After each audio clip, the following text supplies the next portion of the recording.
Continuamos en el capítulo 11 del Evangelio de Juan. Y en las últimas dos lecciones hemos venido estudiando acerca de la resurrección de Lázaro. Lo último que habíamos visto es el uso de la palabra dormir, tanto en el Antiguo Testamento como en el Nuevo Testamento. La razón de ello, en ese paréntesis que hicimos, fue para entender el uso de esa palabra. Porque un buen número de veces se utiliza la palabra dormir para referirse a la muerte. Y habíamos también aprendido que cuando la Biblia usa la palabra dormir refiriéndose a la muerte, hace referencia al cuerpo, no hace referencia al alma. Bueno, ya lo hemos hablado, no voy a entrar ahorita en detalles, así que aquellos que no hayan tenido la oportunidad pueden remitirse al canal en YouTube donde se encuentran esas lecciones. Continuando, llegamos ahora entonces a donde el Señor les dice claramente a sus discípulos que Lázaro está muerto. Dice en el verso 14, entonces Jesús les dijo claramente, Lázaro ha muerto. Jesús esperó hasta este momento para decirle a los discípulos claramente, Lázaro ha muerto. Y lo otro que añade a continuación es que les dice, me alegro. Dice en el verso 15, y me alegro por vosotros de no haber estado allí. O sea, pues de no haber estado allá en el momento en que Lázaro murió, para que creáis. Mas vamos a él.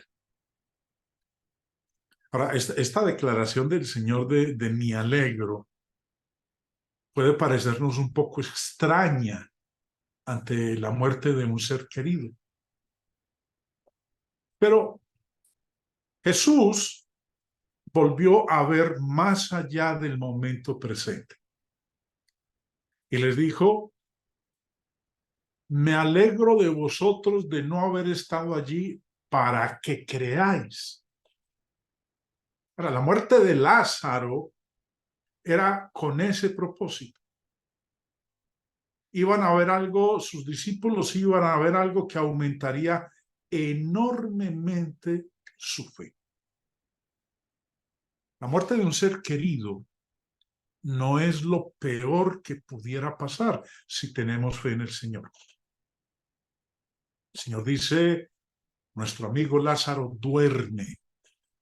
Devolviéndonos en el contexto, él había dicho en el verso 11, y después de esto añadió, nuestro amigo Lázaro se ha dormido, pero voy a despertar. Pero ahora en el verso 14, como acabamos de ver, les habla ya de una manera clara, refiriéndose a la muerte de Lázaro. Así pues, se comienza a interpretar ese despertar, el despertar de alguien que acaba de dormirse, es decir, que acaba de morir.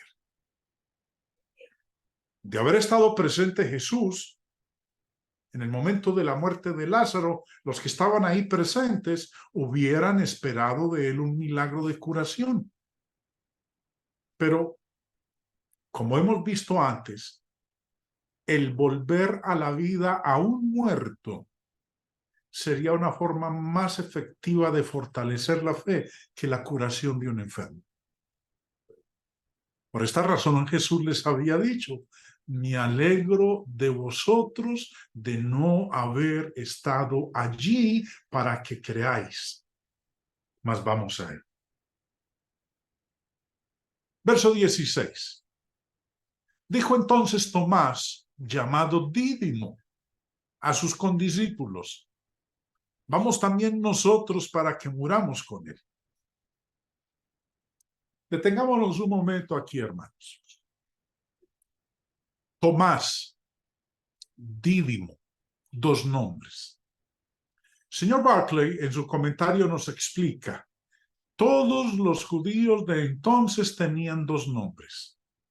El hebreo para la familia y el círculo más íntimo, y el griego para todos los demás.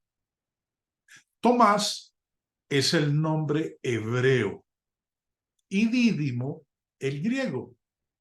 Y los dos quieren decir lo mismo: mellizo.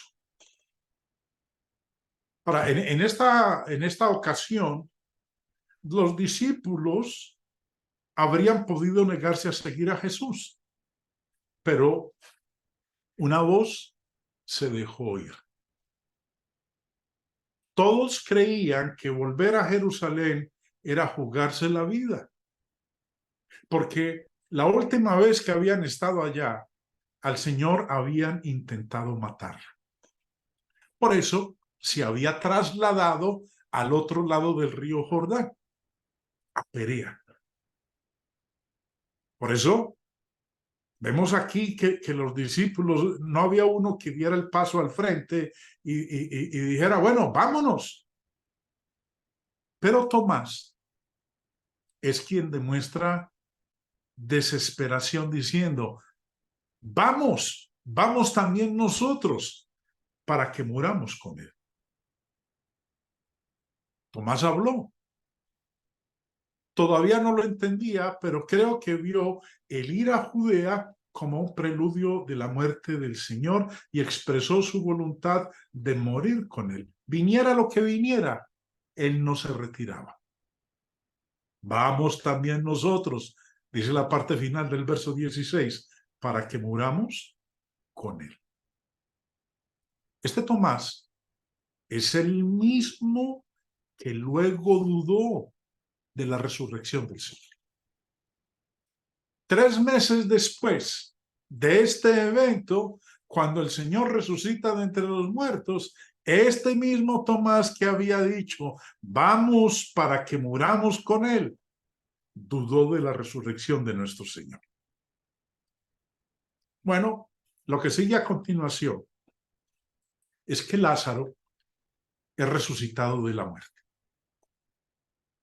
Dice en el verso 17, vino pues Jesús y halló que hacía 4 días que Lázaro estaba en el sepulcro. En el mapa que ustedes están viendo ahí en pantalla, hermanos, el lugar específico donde el Señor se encuentra en Perea es Betábara, del cual hemos hablado ya en otras ocasiones. Lázaro y sus 2 hermanas, ellos vivían en Betania. Ustedes pueden ver ahí la línea roja que muestra la dirección de Betania hasta Betábara. Probablemente cuando las hermanas de Lázaro le mandaron a decir que Lázaro estaba enfermo, aquellos que fueron enviados como mensajeros, en ese trayecto, Lázaro se murió, porque tomaba más o menos un día de viaje desde Betania hasta Betábara. Dice en el versículo 3, devolviéndonos en el contexto de Lucas 11, enviaron pues las hermanas para decir a Jesús, Señor, he aquí el que amas está enfermo. Oyéndolo Jesús dijo, esta enfermedad no es para muerte, sino para la gloria de Dios, para que el Hijo de Dios sea glorificado por ella. Y amaba Jesús a Marta, a su hermana y a Lázaro. Cuando oyó pues que estaba enfermo, se quedó 2 días más en el lugar donde estaba. Entonces, tenemos nosotros un día de viaje de parte de los mensajeros hasta Betábara para informarle al Señor de que Lázaro está muerto. Perdón, de que Lázaro está muerto. El Señor no se viene inmediatamente, se queda 2 días más, esos son 3 días. Y un día más de viaje, de retorno hasta Betania, esos son 4 días. Entonces, cuando el Señor llega, volviendo al versículo 17, nos dice, vino pues Jesús y halló que hacía ya 4 días que Lázaro estaba muerto en el sepulcro. Vamos a hacer un paréntesis aquí para que tengamos una idea de cómo era un duelo judío, cómo era un funeral judío. Y muchos de los funerales en esta parte del hemisferio entre nosotros, y obviamente de aquellos que tenemos un antecedente católico, pues vamos a darnos cuenta por qué entre el catolicismo hay mucha similitud con lo que era un funeral judío, con lo que era un duelo judío. Señor Barclay nos informa, para visualizar esta escena, tenemos que ver primero cómo era un duelo judío. Por lo general, en Palestina, debido al clima, se enterraban los muertos lo antes posible. Hubo un tiempo cuando un entierro era sumamente caro. Bueno, hoy en día es carísimo morirse. Deja uno a la familia endeudada. Sigue diciendo el señor Barclay, se usaban para ungir el cuerpo los mejores perfumes y especias. El cadáver se vestía con ropas de lujo y se le enterraba con toda clase de objetos de valor. A mediados del siglo I, todo esto se había convertido en un gasto insoportable. Naturalmente, en esos casos nadie quería ser menos que los vecinos. Y eso hacía que los envoltorios y ropas y tesoros que se dejaban en la tumba costaran cada vez más. El asunto llegó a convertirse en una carga que nadie quería alterar, hasta que el famoso rabino Gamaliel le dejó dispuesto que le enterraran envuelto en un sudario de la tela más sencilla. Y así contribuyó a poner fin al despilfarro de los funerales. Hasta hoy en día se bebe una copa en los entierros judíos a la memoria de Rabí Gamaliel II, que rescató a los judíos de aquellas ostentaciones funerarias. Desde su tiempo, el cadáver se envolvía en una mortaja de hilo que a veces recibía el bonito nombre de traje de viaje. Todos los que podían asistían al funeral. Los más posibles se suponía que por cortesía, por respeto, se sumaban a la comitiva hasta el cementerio. Una curiosa costumbre era que las mujeres iban delante. Se decía que como había sido una mujer la que con su primer pecado había traído la muerte al mundo, debían ser ellas las que dirigieran el cortejo fúnebre hasta la tumba. Al pie de la tumba se hacían a veces discursos en memoria de la persona difunta. Se esperaba que todos expresaran su profunda condolencia y, al retirarse de la tumba, se formaban 2 filas largas por entre las que pasaban los familiares más próximos. Pero había esta norma tan prudente: no había que fastidiar a los que estaban de duelo con conversaciones vanas e intempestivas. Se los dejaba en paz, en su trance, con su dolor. En la casa de duelo se observaban ciertas costumbres. Mientras estaba el cadáver allí, estaba prohibido comer carne o beber vino, ponerse las filacterias o dedicarse a ninguna clase de estudio. No se preparaba comida en la casa y no se podía comer nada en presencia del cadáver. Tan pronto como éste se sacaba, se ponían al revés todos los muebles y los que estaban de duelo se sentaban en el suelo o en taburetes. Al volver de la tumba, se servía una comida que habían preparado los amigos de la familia. Consistía en pan, lentejas y huevos duros que, por su forma, simbolizaban la vida que va rodando hacia la muerte. El duelo duraba 7 días, de los que los 3 primeros se pasaban llorando. Durante los 7 días estaba prohibido ungirse, ponerse zapatos, dedicarse a ninguna clase de estudio o de negocios y ni siquiera lavarse. A la semana de duelo seguían 30 días de luto riguroso. Así es que cuando Jesús se sumó a los que había en la casa de Betania, encontró lo que se esperaría en una casa de duelo. Era un deber sagrado ir a expresar condolencias a los familiares y amigos del difunto. El Talmud, que es el libro judío que explica los 5 libros de Moisés, el Pentateuco, dice que el que visite a los enfermos librará su alma de la gehenna. Y Maimónides, el gran polígrafo judeo-español de la Edad Media, declaró que visitar a los enfermos es la más importante de todas las buenas obras.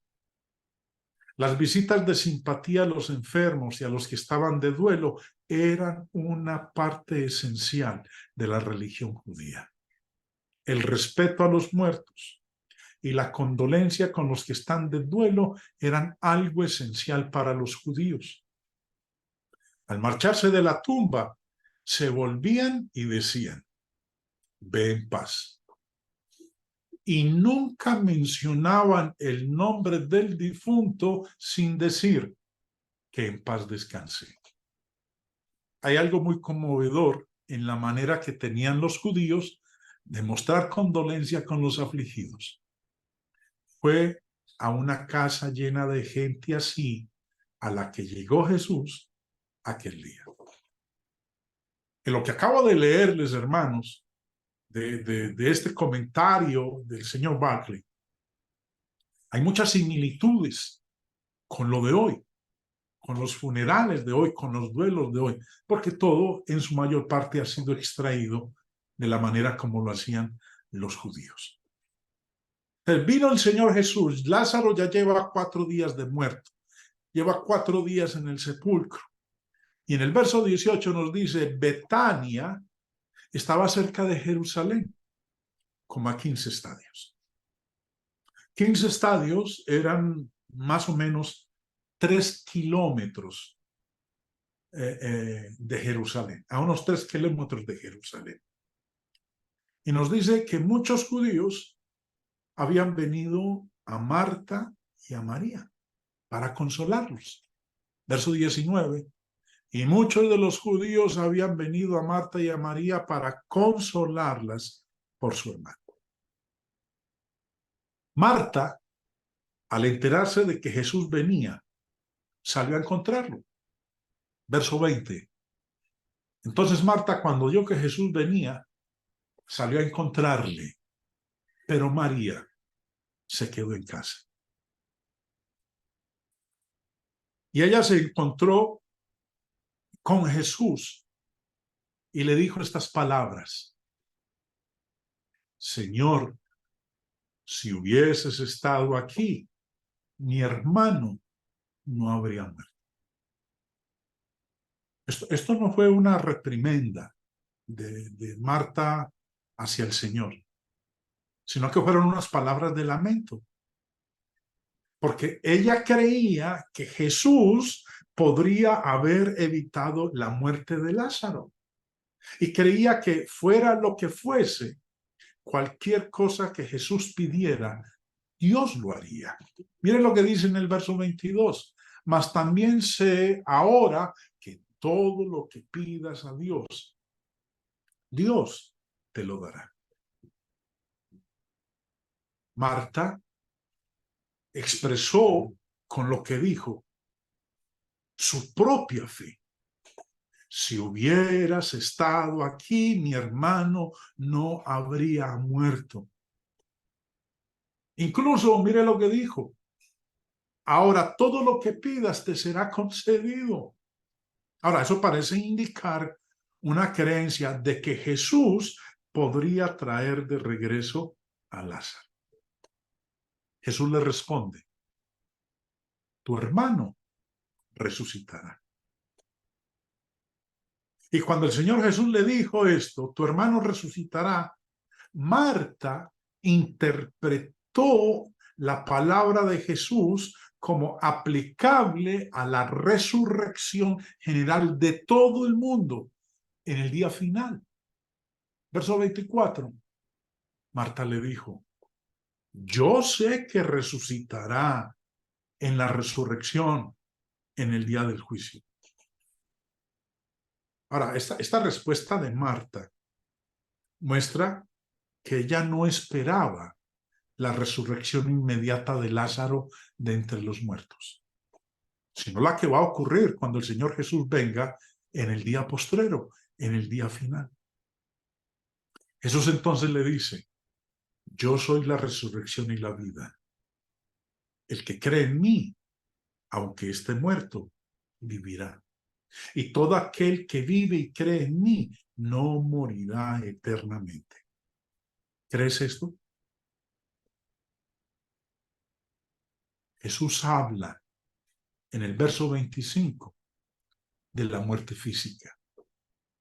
Aunque esté muerto, y habla de la vida espiritual, vivirá. Ahora, el significado es que un seguidor de Jesús, aunque muera física o espiritualmente, vive para siempre. Este es uno de los grandes textos de Juan. Jesús es la resurrección y la vida.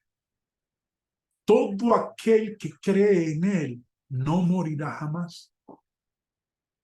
Le dijo el Señor en el verso 27. Le dijo Marta al Señor, sí, Señor, yo he creído que tú eres el Cristo, el Hijo de Dios que ha venido al mundo. Aunque estoy seguro de que Marta no lo entendió del todo. Afirma con confianza que cree que Jesús es el Cristo, el Hijo de Dios. Luego va a buscar a María. Y María, cuando viene, hace las mismas observaciones que Marta le había hecho al Señor. Habiendo dicho esto, fue y llamó a María, su hermana, diciéndole en secreto, el maestro está aquí y te llama. Ella, cuando lo oyó, se levantó deprisa y vino a él. Jesús todavía no había entrado en la aldea, sino que estaba en el lugar donde Marta le había encontrado. Entonces los judíos que estaban en casa con ella y la consolaban, cuando vieron que María se había levantado deprisa y había salido, la siguieron diciendo, va al sepulcro a llorar. María, cuando llegó donde estaba Jesús, al verle, se postró a sus pies diciéndole, Señor, si hubieses estado aquí, no habría muerto mi hermano. Le dice lo mismo que su hermana Marta previamente le había dicho el Señor cuando había salido a encontrarse con él. Jesús entonces, al verla llorando y a los judíos que la acompañaban también llorando, se estremeció en espíritu y se conmovió. Cuando uno conoce un poco más de esta cultura judía, de su forma de reaccionar ante la muerte de un ser querido, y en este caso particular del que estamos hablando,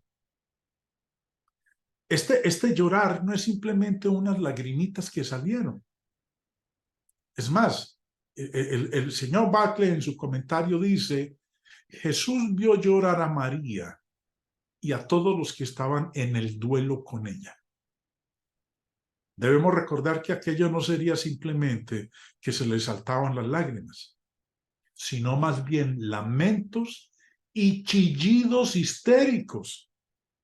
Porque la manera judía de considerar un duelo era que cuanto más incontrolado el lloro, tanto mayor honor se confería al difunto. Como hemos leído en versículos anteriores, el Señor Jesús amaba a Lázaro, amaba a María, amaba a Marta. Y el amor de Jesús por Lázaro y la simpatía que siente por otros que también sufren se manifiesta ahí en las expresiones. La parte final del verso 33, se estremeció en espíritu y se conmovió.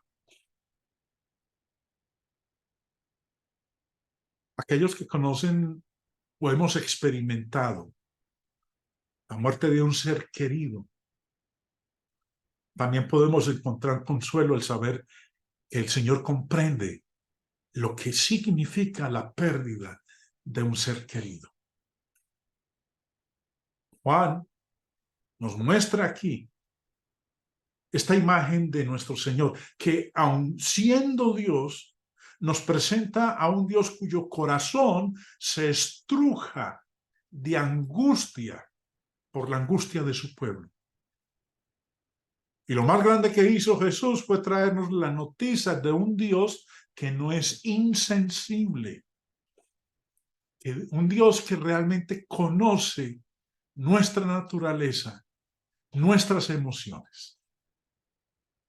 Los que estaban allí presentes, continuando la lectura, Jesús dice, ¿dónde le pusisteis? Le dijeron, Señor, ven y ve.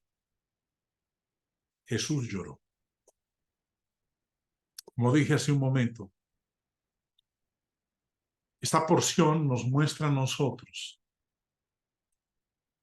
que el Señor tenía sentimientos, el Señor tenía emociones, nos muestra su parte humana. Siendo Dios, siendo el Todopoderoso, nos muestra también su lado sensible, su lado comprensivo, su lado tierno, porque nos dice que Él lloró.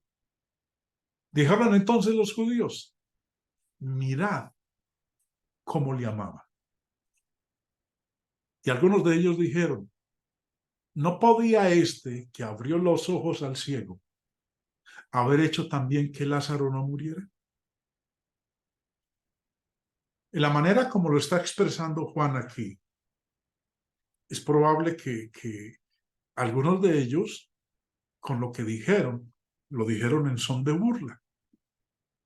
Y pues obviamente, esa actitud de ellos hizo que también el Señor Jesús gimiera, porque dice el verso 38, Jesús profundamente conmovido otra vez. ¿Debido a qué? A lo que habían dicho estos. ¿No podía este que abrió los ojos al ciego haber hecho también que Lázaro no muriera? Su obstinada incredulidad debe haberle traído frustración al Señor y tristeza por causa de ellos. Dijo Jesús, quitad la piedra. Marta, la hermana del que había muerto, le dijo, Señor, hiede ya, porque es de 4 días.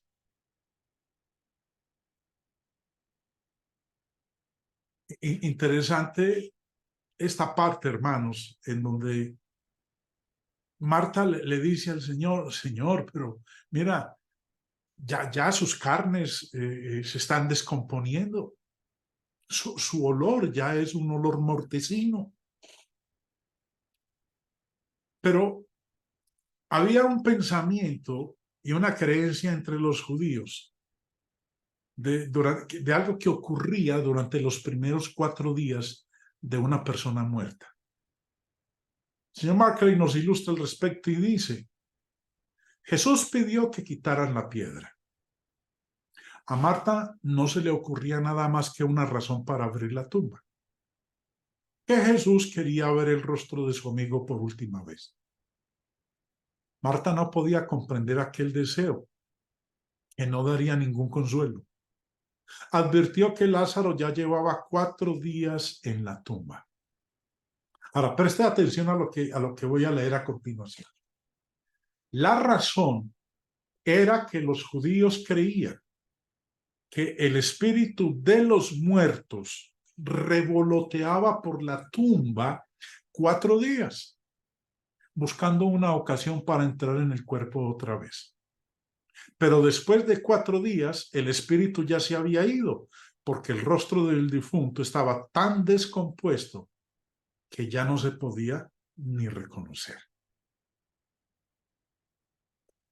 Habían pasado 4 días desde la muerte de Lázaro y había empezado a apestar. No cabía duda de que Lázaro estaba muerto. Esto no debe compararse con los logros médicos modernos, en los que el corazón de una persona deja de latir durante unos segundos y luego vuelve a empezar.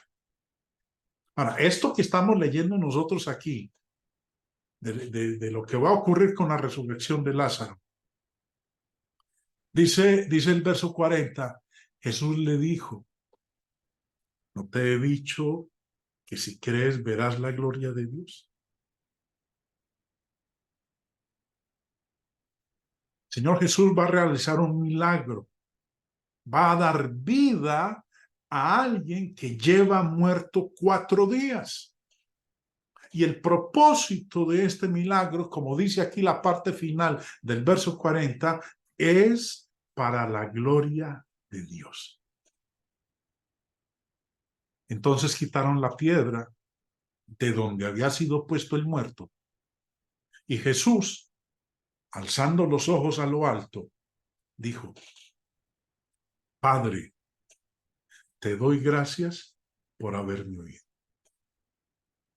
Jesús sabía que su Padre respondería a su oración, como siempre lo había hecho. Pero Jesús en esta ocasión vino a la tumba en persona en lugar de sanar a distancia, como lo había hecho en otras ocasiones. Y oró en presencia de otros para que creyeran que Él había sido enviado por el Padre.